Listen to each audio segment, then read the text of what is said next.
Hey guys, back today with another review. Today it's God of War 4. We're pretty excited to get this one out. We've been playing it for a little over a week now and we've finished it. So, time to let you know if we reckon you should buy it.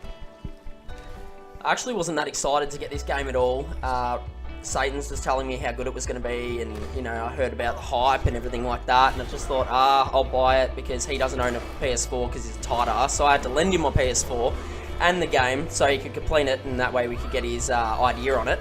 So the game sits somewhere between a sandbox and an open world RPG. It's got great cinematics.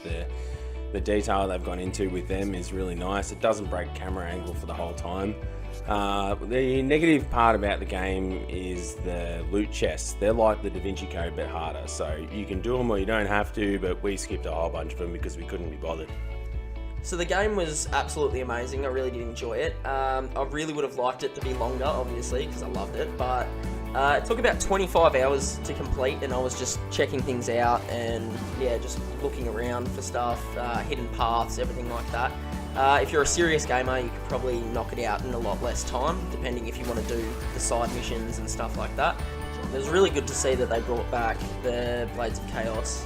I've only played one before this God of War, and it was just really good to have two weapons, to have the Blades of Chaos and the Leviathan Axe, which was really awesome because you got to upgrade the Leviathan Axe and you're able to do customization of your armor and stuff like that, and the axe changes throughout the whole game. So you start off, it's pretty simple, and by the end of it, it just looks so freaking cool.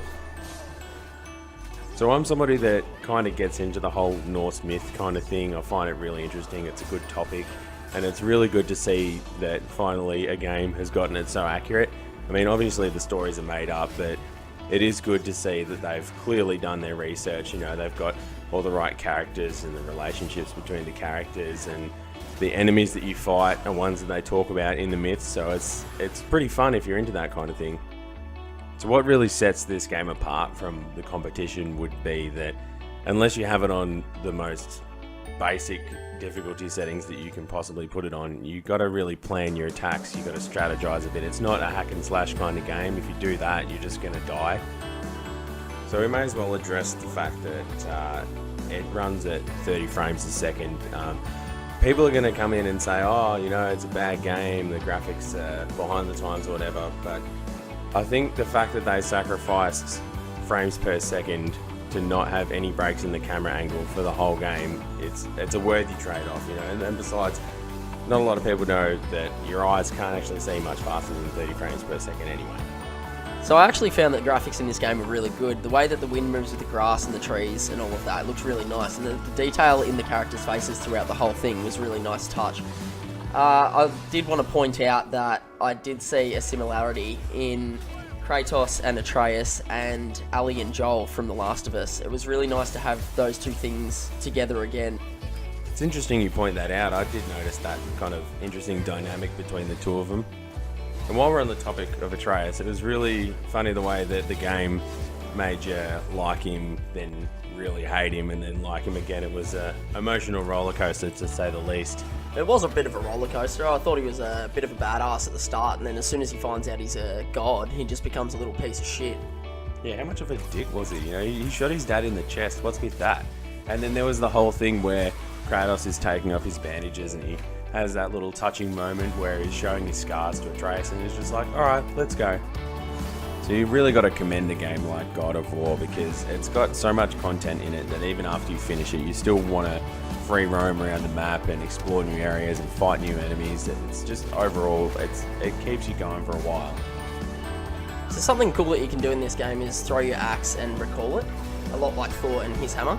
I used to throw it at a wall after I'd defeated all the enemies, and then I would leave it for ages. I'd walk through the game and check things out and stuff like that, and as soon as a fight scene would come up, I would recall the axe. It takes a couple of seconds longer, granted, but it was pretty cool to see the ending kill with the axe, so yeah, that was fun.